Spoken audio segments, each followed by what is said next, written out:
جملہ اسمیہ کوئی بھی ہوگا جی تو ہم اسم کی 4 حالتیں جان چکے ہیں، جنس، تعداد، اعراب اور وسعت.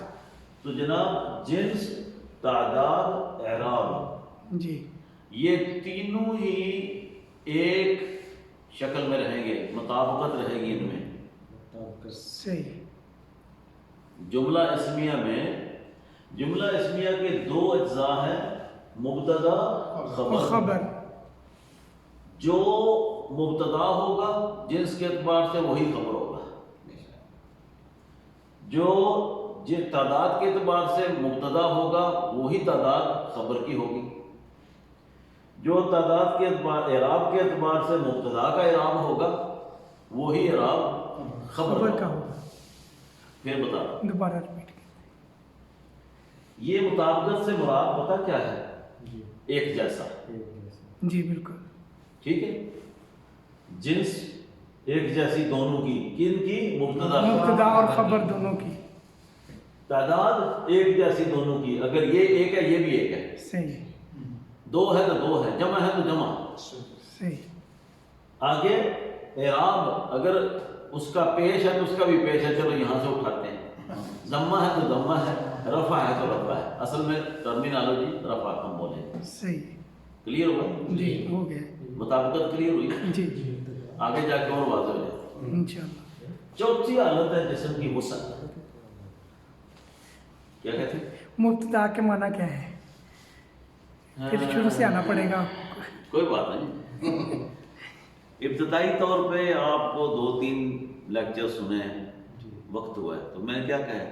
ابتدائی طور پہ ابتدا کا مطلب آتا ہے اسی سے مبتدا ہے. ٹھیک ہے، جی شروع. صحیح. تو کوئی بات نہیں، یہ نئے ہیں تو بتانا چاہیے ہمیں تاکہ ہمارے ساتھ چلے. اگر پھر بھی آپ کو کوئی کوشچن ہو تو پوچھیں تاکہ اس کی سمجھ آئے آپ. تو اب ہم نے 4 باتیں کی پہلے، جی. تو چوتھی کیا ہے؟ وسعت.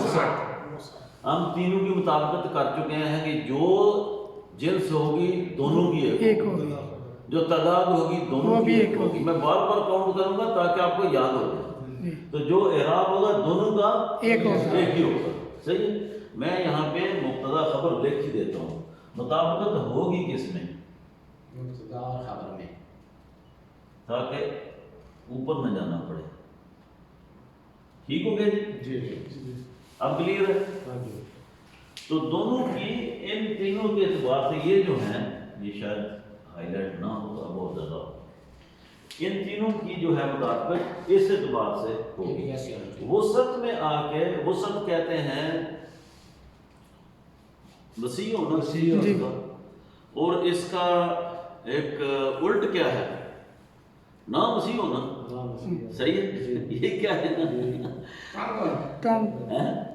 نہیں انسرکلڈ ہو جانا.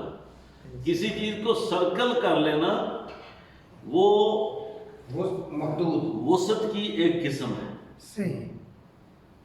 کہ ہم نے یہ ٹیبل جو ہے سرکل لگا لیا نا، اس کا ریکٹینگولر سائز آئی ہے، اس کی وسعت اتنی ہے یہ بھی وسعت.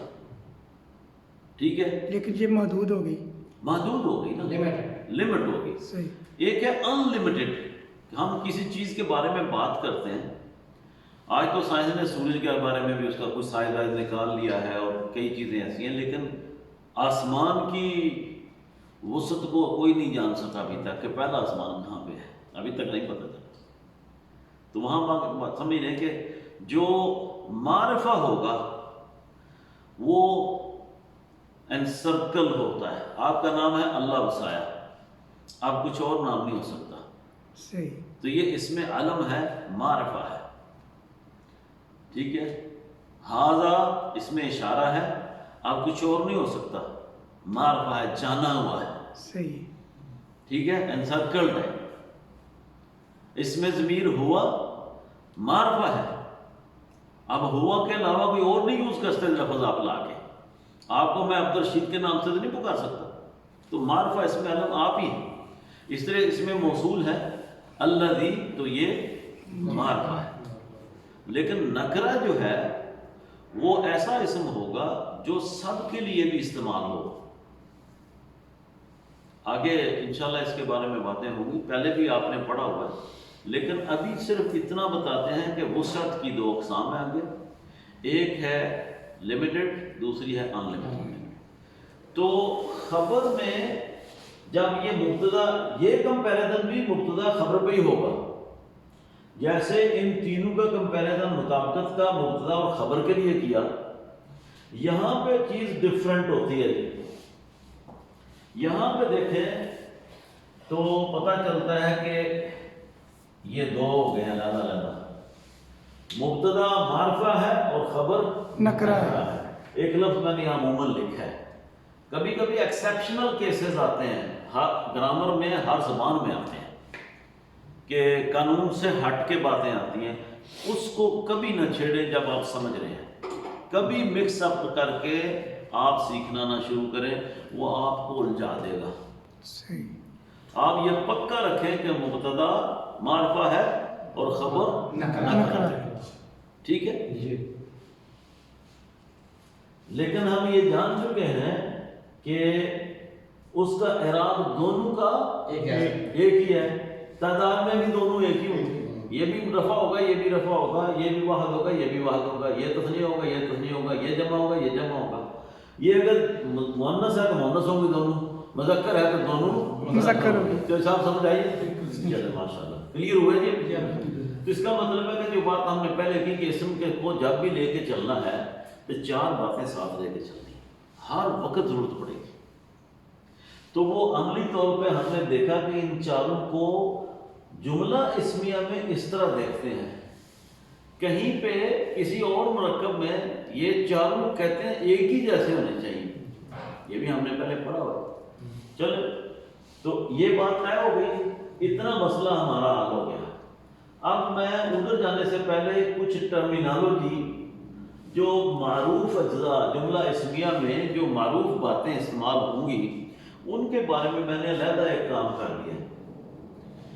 وہ کیا ہے کہ جملہ اسمیہ جملہ اسمیہ جملہ اسمیہ جملہ اسمیہ، اب یہ چار بار یہی لکھا ہوا ہے، یہ ہم نے آج تک پڑھا ہے کہ جملہ اسمیہ دو اجزاء پر مشتمل ہے، ایک مبتدا اور خبر، دوسرا خبر۔ پچھلے لیکچر میں ہم نے جانا تھا کہ ایک متعلق خبر بھی ہے، نام کی کوئی چیز ہے۔ جی۔ تو اس لفظ کا ترجمہ کرتے ہیں متعلق خبر ہے کیا؟ متعلق سے مراد اس کے متعلق، میرے متعلق، آپ کے متعلق، اس کا مطلب ہے بارے کے بارے میں، جی۔ ٹھیک ہے۔ تو جب میں کہتا ہوں متعلق خبر تو خبر کے بارے میں ہوگا، یہ فارسی ہے، اگر زیر دے دے نا پہلے لفظ کے نیچے، پہلے کلمے کے نیچے، تو اس کا آگے دوسرا جو ہوتا ہے وہ مضاف الیہ بنتا ہے۔ تو متعلق خبر کا جب آپ ترجمہ کریں گے تو وہ کے کا کی کا ترجمہ لے کے آئے گا۔ صحیح۔ تو میں کہتا ہوں متعلق خبر، اس کا ترجمہ کریں خبر کے بارے میں، ٹھیک ہے۔ صحیح۔ تو تیسرا جز کیا ہوا؟ متعلق خبر۔ تو ہم نے پہلے پڑھا تھا مبتدا اور خبر جو ہے جملہ اسمیہ ہوتے ہیں، پچھلے جمعے میں ہم نے یہ پڑھا، پچھلے سے پچھلے جمعے میں، کہ متعلق مبتدا خبر اور متعلق خبر، یہ بھی ہم نے پڑھ لیا تھا۔ جی۔ آج ایک اور چیز لے کے آتے ہیں کہ پھر ایک جملہ اسمیہ ایسا بھی ہوتا ہے، ایک جملہ صرف اس پہ ختم ہو جاتا ہے، ایک جملہ اس کے ساتھ تیسری چیز لے کے آتا ہے۔ ایک جملہ اسمیہ ہے جو مبتدا اور قائم مقام متعلق خبر کے ساتھ مکمل ہوتا ہے، اس میں خبر نہیں ہوتی۔ اب دیکھیں جی، جملہ اسمیہ میں مین یہ تین چیزیں ہمیشہ ہوتی ہیں،